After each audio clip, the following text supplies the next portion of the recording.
I played every single Mortal Kombat game so you don't have to, and ranked them on a tier list starting at S tier going all the way down to F tier. And when I say every single Mortal Kombat game, I'm not exaggerating. I'm even including the Game Boy Advance versions that should be thrown all the way down to the Netherrealm and completely forgotten about. I'm looking at you, MK Advanced.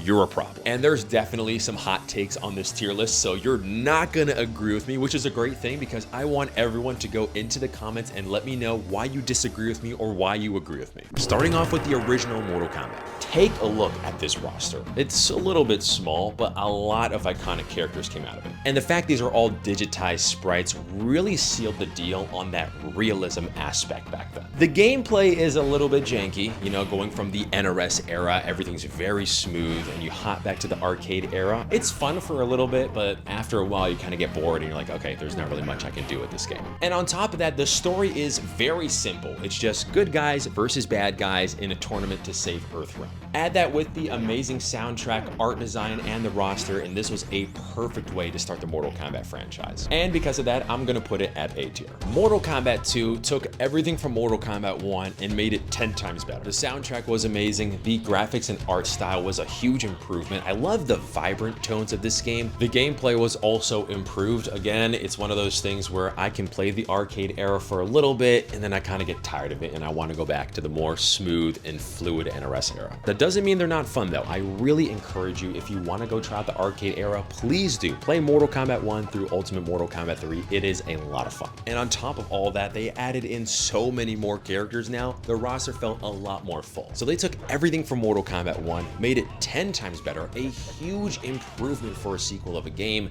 and they even threw in friendships as a funny nod to make it more kid-friendly. And the story was still pretty simple. Now, instead of Shang Tsung as the final boss, we got to face Shao Kahn. And let me just say, man, these sub-bosses and bosses were killing me. The original arcade era is 10 times harder to beat these sub-bosses and bosses than the NRS era. The NRS era is light work compared to the arcade era. And for all these reasons, Mortal Kombat 2 goes straight to S tier. Mortal Kombat 3. I don't know what the fuck they were thinking when they made this game. How do you take everything you learned from Mortal Kombat 2 and just completely forget about it? Cool characters, right? A lot of noticeable ones like Cabal, Cyrax, Sector, Cyber Smoke, Sindel, but we're kind of missing a lot of notable characters like Kitana, Melina, Raiden, Johnny Cage, Scorpion. Where are they?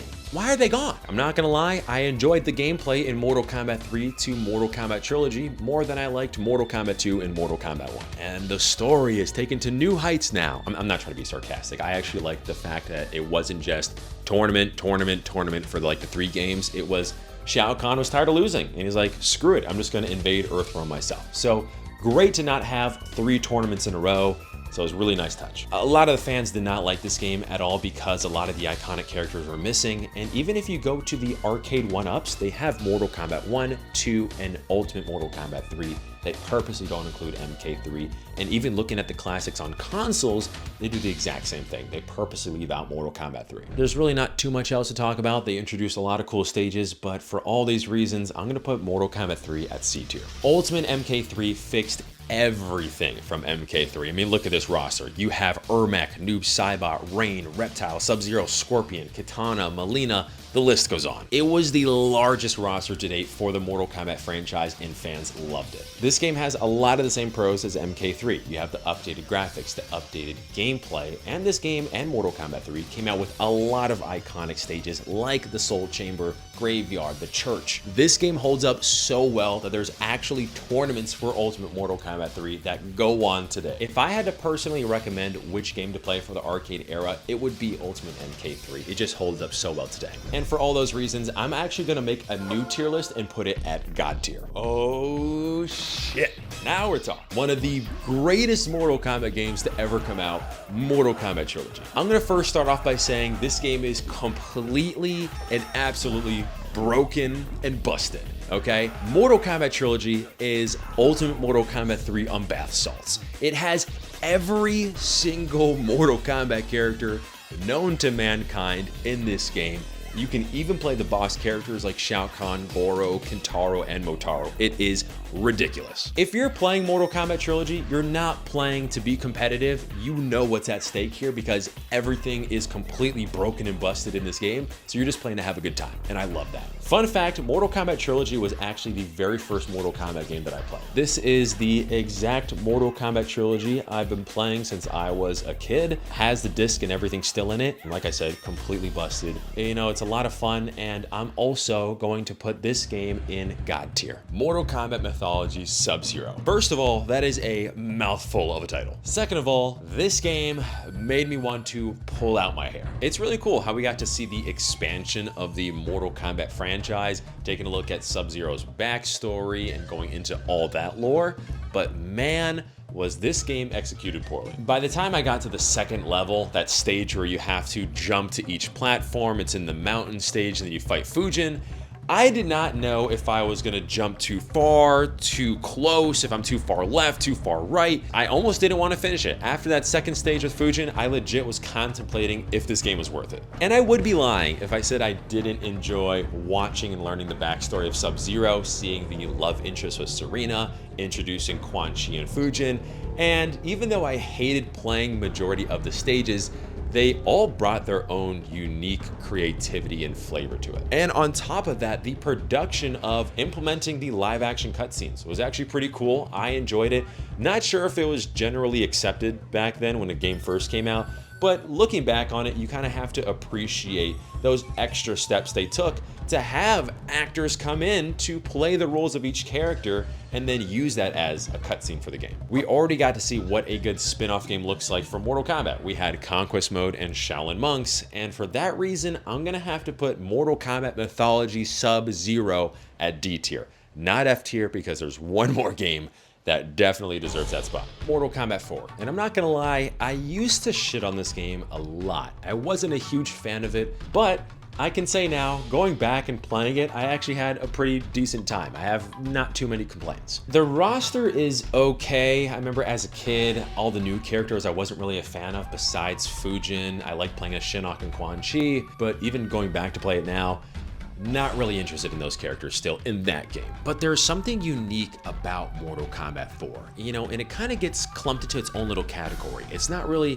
the arcade era, and it's not really the 3D era.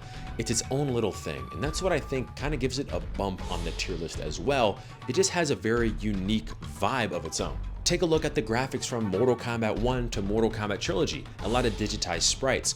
Mortal Kombat 4 was the first time they kind of transitioned into a different graphics and art style and into the 3D realm. Mortal Kombat 4 is its own unique thing, and that's what I like about it a lot. I gotta give Midway props for stepping out of that comfort zone, going into the 3D era and trying something new with the gameplay. And this is gonna be a little bit of a controversial take, but I'm gonna put Mortal Kombat 4 at C tier, but high C tier. Mortal Kombat Gold is like a ultimate Mortal Kombat 3 to MK3. They gave us extra stages and extra characters. The gameplay was great, so Mortal Kombat Gold goes to B tier. All right, let's get on to Special Forces, and this game is special, all right, not in a good way. When I said for MK Mythology Sub-Zero, when I got to like the second stage, I was ready to stop playing. When I got to like the second of this game, I was ready to completely stop playing.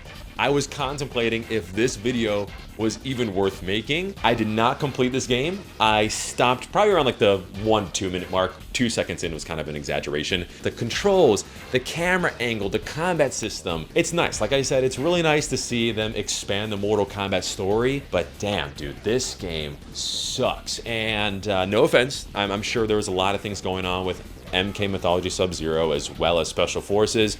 Maybe a time crunch, maybe there's a lot of things that people didn't agree on. I don't even think it's gonna go into F tier. We're gonna go down and create a whole new tier of By the Elder Gods, because what the fuck was that game? Mortal Kombat Advance. We're going back to back on what the fuck did I just play? It's basically Ultimate MK3. They tried to crunch everything together and put it into the Game Boy version. So when I was going back to play this again, I had high hopes because back then I thought it was fun. Holy crap, was I wrong? It might be the worst Mortal Kombat game ever made. First of all, very clunky, very weird controls. Playing it on the Game Boy did not feel great, but I just resorted to jump kicking my way through the tower, and I'm very surprised that I actually finished it, but I just resorted to jump kicking because that's all I could do against these CPUs. This game was very buggy. I did not want to finish this game at all. It's gonna go into the forgotten or by the elder gods tier as well. Mortal Kombat Deadly Alliance. I remember when I used to rank this game, I would actually put it at A tier, and going back to play it, that is definitely not the case now. First of all, love how we had the iconic cinematic intro where Shang Tsung, Quan Chi team up, they kill Liu Kang. I love how they're expanding the story now. It's not just tournaments, they're really stepping it up and trying to go away and make it more in-depth of a story. The roster was okay, it was decent. It introduced some cool characters like Kenshi and Frost. I love the dark feel and the energy of Deadly Alliance and the music. But moving on to gameplay, I thought it was pretty cool how each character had different variations. So you can start with variation number 1, perform a combo, and mid-combo, you can switch to variation number 2 and extend that combo further. The game isn't great and it's not terrible, it's just in the middle. I think the only thing that saved this game was that cinematic intro, as well as having some pretty iconic character designs and maybe the character select music. Other than those few things, that's all Deadly Alliance really brings to the table, and I used to rank this at A tier, and looking back on it and comparing it to Deception and Armageddon, I'm gonna have to put Deadly Alliance at B tier. Mortal Kombat Tournament Edition. So this is basically Mortal Kombat Advanced, more stable cousin. So it's still on the Game Boy, and the graphics are pretty interesting. It still feels a little bit clunky when you're playing on the Game Boy. I'm just not a fan of how tiny the Game Boy was and just trying to press all those directional buttons, and it just didn't feel as smooth, of course, as when you're playing on a controller or a console. And if you go on YouTube and watch some gameplay clips, it has its own little unique charm to it, which gives it a little bit of a bump. But other than that, it's basically just Deadly Alliance, but on the Game Boy, which I'm really shocked they were able to pull off. So again, it does give it a little bit of extra points there. Nothing too much to say otherwise, so I'm gonna give this one a C tier. Mortal Kombat Deception, one of the greatest Mortal Kombat games ever created. This game set the bar so high when it comes to Mortal Kombat games. Before I get into the pros, I'd say the only con Deception has is the roster. It is a little bit weak, and even going back to play it now, I tried some of the characters out and I got bored pretty quickly, so the roster is pretty weak, but it has a lot to offer still. You have Conquest Mode, which is the most iconic game mode ever created in Mortal Kombat history. And on top of that, you're adding extra game modes like Puzzle Combat and Chess Combat. With Conquest Mode, you are able to explore an open world Mortal Kombat game, going to all of the different realms, learning different combos for each character, opening chests, unlocking different things, as well as doing side missions and the main quest. The whole story was great. I loved it. That game mode was my life. I probably played Conquest Mode more than the gameplay itself. And the whole wackiness of Puzzle Combat and Chess Combat is so strange. Like, I would have never thought of doing that. It just doesn't make any sense at all, which I think is a reason why it stands out for being so unique. It's so bizarre.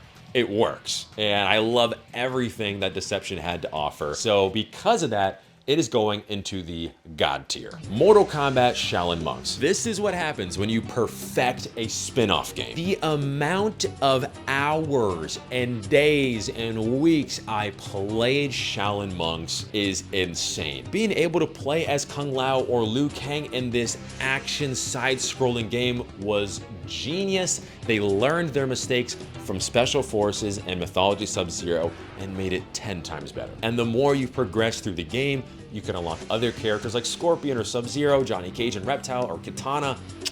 Chef's kiss. And that's the thing with Mortal Kombat, is it really doesn't have to be all about the pro scene and the competitiveness. A lot of the Mortal Kombat players are casuals, and we need something like Shaolin Monks again in the Mortal Kombat community. And for that reason, I'm putting Shaolin Monks at God tier. Mortal Kombat Armageddon. This game is literally like MK Trilogy, where every single character is in the game, minus 1 or 2 characters. When this game first came out, it received a lot of hate, a lot of backlash, mainly because the fatalities were taken out and they removed a variation for each character. Even nowadays, a lot of people tend to shit on MK Armageddon. I'm guilty. I was on the shit on Armageddon bandwagon. After going back and playing it, I don't think I can be on that bandwagon anymore. Fun game modes like Mortal Kombat and Conquest mode. Even though Conquest mode was more of a Shaolin Monks type of Conquest mode, I do prefer the open world like Deception. Nonetheless, it was really cool, a lot of fun. And yes, they did remove the fatalities, which is a staple for Mortal Kombat. The more I think about it, and this is gonna sound kind of crazy, but also not crazy at the same time, how often do we really use fatalities in Mortal Kombat now? I'm not really doing any fatalities here, guys. I'm just punching the dude as soon as it says finish him, and I just want to play the next game. It is important to note that fatalities are a staple of Mortal Kombat, so I'm definitely gonna ding it some points for not having fatalities, but at the end of the day, can I get that mad that there weren't fatalities in the game? So this is a tough one. I think it's gonna go into S tier, but I might have to drop it down to A, but let's leave it at S for now.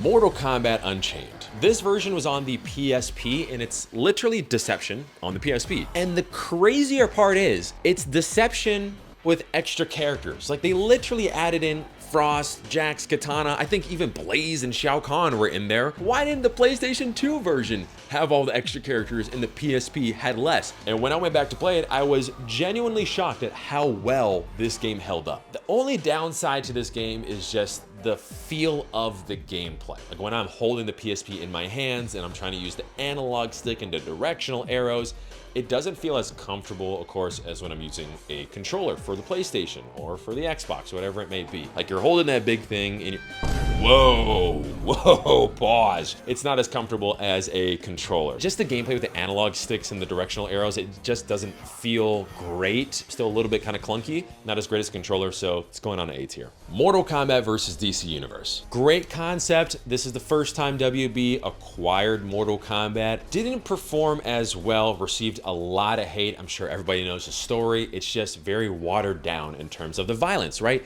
They didn't want Superman and Batman and Wonder Woman being decapitated, right? That just didn't fit with those characters. They wanted to keep it more PG, PG-13. The gameplay did seem a little bit worse. Like it kind of dropped a little bit from Armageddon to MK versus DC. Very cool story. I loved how we had Dark Khan at the end and being able to see the Mortal Kombat characters interact with DC characters. And I know I didn't cover MK versus DC in my last video when I talked about the rise, fall, rise again of Mortal Kombat, and that was on me. I definitely recorded it. I just forgot to put it in there, so that was my bad. But if you want to check out that video, click on wherever that link's gonna be. But yeah, with that whole gameplay and being watered down, the heroic brutalities and the fatalities, like this man Kano literally just jumps on you, and that's it. That's the fatality. That's how you die. It works more when you have certain characters come into a Mortal Kombat game or certain Mortal Kombat characters go into an Injustice game. So it's not really watered down. And then you can have characters like Joker come into the Mortal Kombat universe who would do stuff that are more violent and gruesome. So I think it works better that way. And for all those reasons, MK vs. DC goes into C tier. The greatest Mortal Kombat game of all time. We got Mortal Kombat 9, which completely reshaped and revitalized the gameplay. Go and play the 3D era and then hop to Mortal Kombat 9. It's a night and day difference. First things first, they went back to 2D. It wasn't 3D anymore, and fans love that. Then they introduced the 3-bar system, which allows you to amplify or enhance any of your special moves. And then they introduced X-rays. And what really set things apart was the fluid combo system. It was clean, it was easy, it felt smooth. It was such a big difference from the 3D era game. And besides all that, if you didn't think that was enough to have it in the GOAT status, they introduced 2v2 mode, a story mode, and had extra fun game modes on top of all that. Take everything I just said about MK9 and now add in the amazing roster. It's basically every character from Mortal Kombat 1 to Mortal Kombat 3, and because of that huge revitalization of the gameplay, we were seeing it in all the FGC tournaments. And for all those reasons, this is going into the God tier. Mortal Kombat X. Mortal Kombat 9 set such a high bar that when MKX came out, There were a lot of things that were kind of missing. The biggest thing was the 2v2 mode was completely taken out. So that kind of sucked not seeing it in MKX. The next interesting decision with MKX was the story mode. But an interesting choice to kind of force the story mode to go by 20 to 30 years so you can have the combat kids come into place. I think they should have introduced them maybe in Mortal Kombat 11 or now in Mortal Kombat 1. This was also the first time we got a little bit of a glimpse of what WB had in mind for Mortal Kombat with all these microtransactions. But other than that, I really did enjoy MKX. I know I want to put it into the GOAT tier.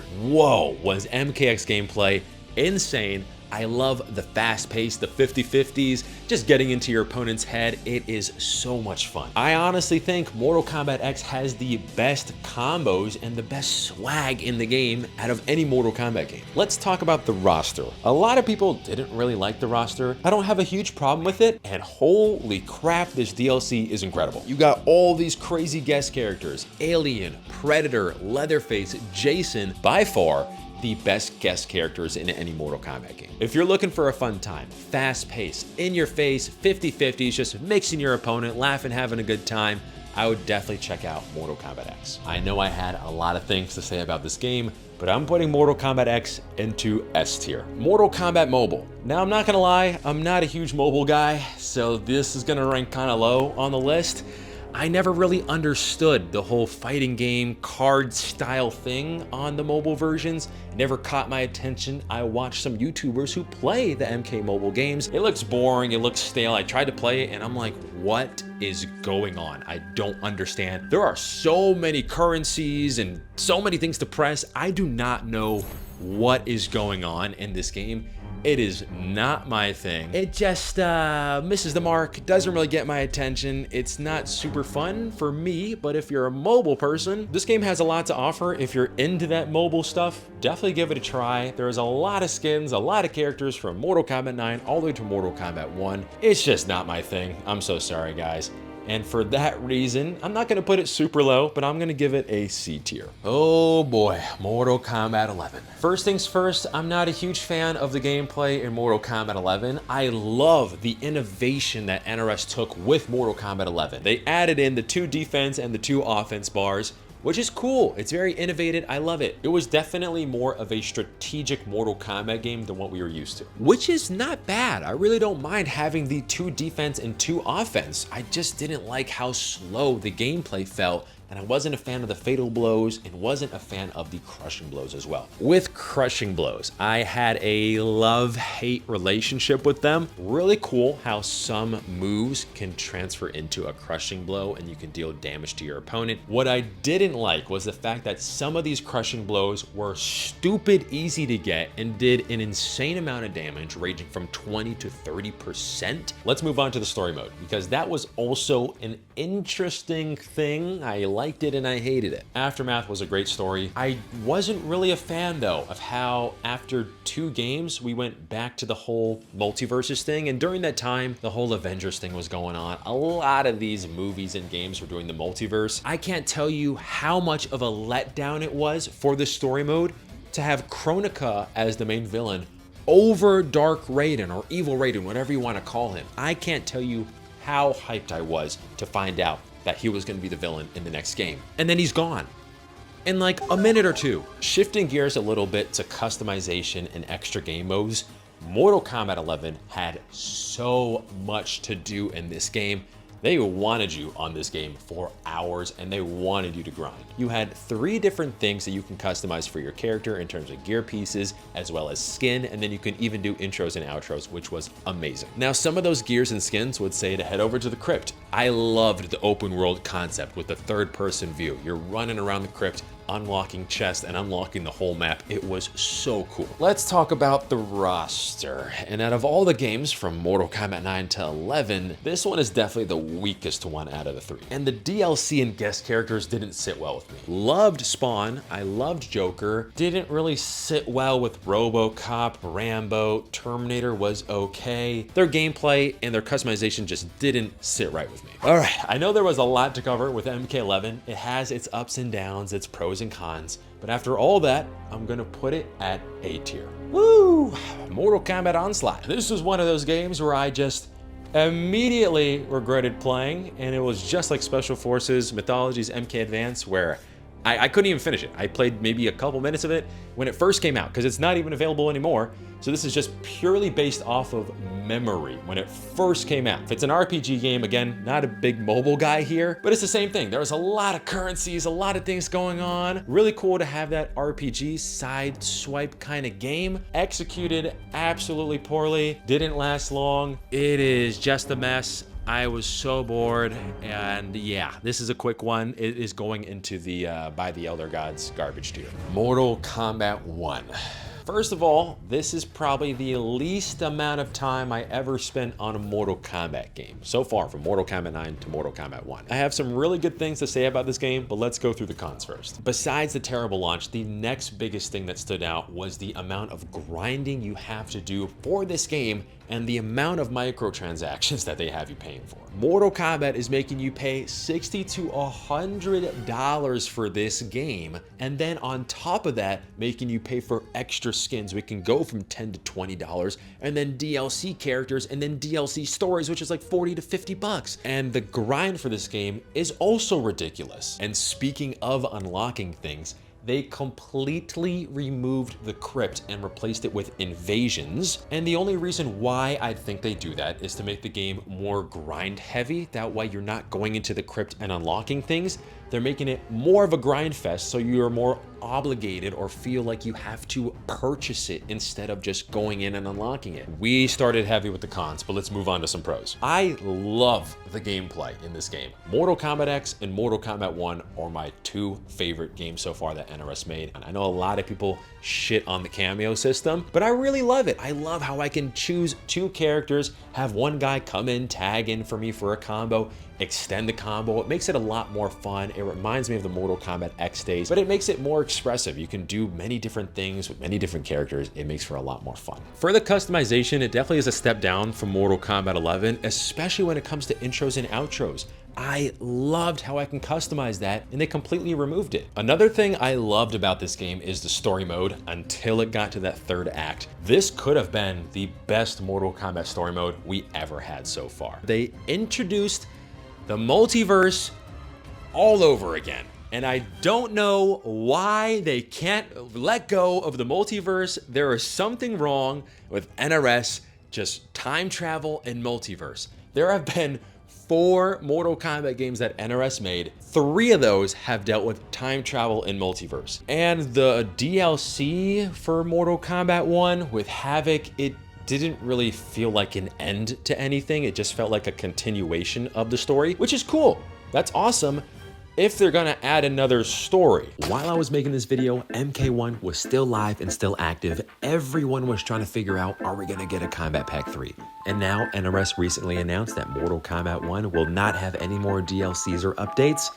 And yeah, my opinion still stands. Enjoy the rest of the video. This game is kind of buns. The roster I love. It was really cool to see all the 3D era characters that we haven't seen in a long time make an appearance. And I'm going back to the cameo system here. It's so cool to see characters that you probably wouldn't see on a main roster get that extra love. Like Motaro. I loved the fact that they added him into this game. And for all those reasons, I'm putting Mortal Kombat 1 at B tier. We finally did it. We got through every single Mortal Kombat game and ranked them all in a tier list. I want to hear your thoughts in the comment section below. Do you agree with this list? What do you not agree on? I want to hear it all in the comments below. We're almost at 100,000 subscribers. That's insane. And I want to take this time to say thank you guys so much for this incredible journey. You guys are so supportive. It is literally because of your guys' support, where you guys are watching the videos or becoming a member to have the cool badges and emojis for 99 cents a month. That stuff right there allows me to get the green screens, the microphones, the lighting, the camera, the stand, allows me to go on those trips to EVO where I get to see you guys and interview you guys. It's literally all because of you guys. And I am honestly really grateful. So thank you guys so much for everything that you guys have done for this channel.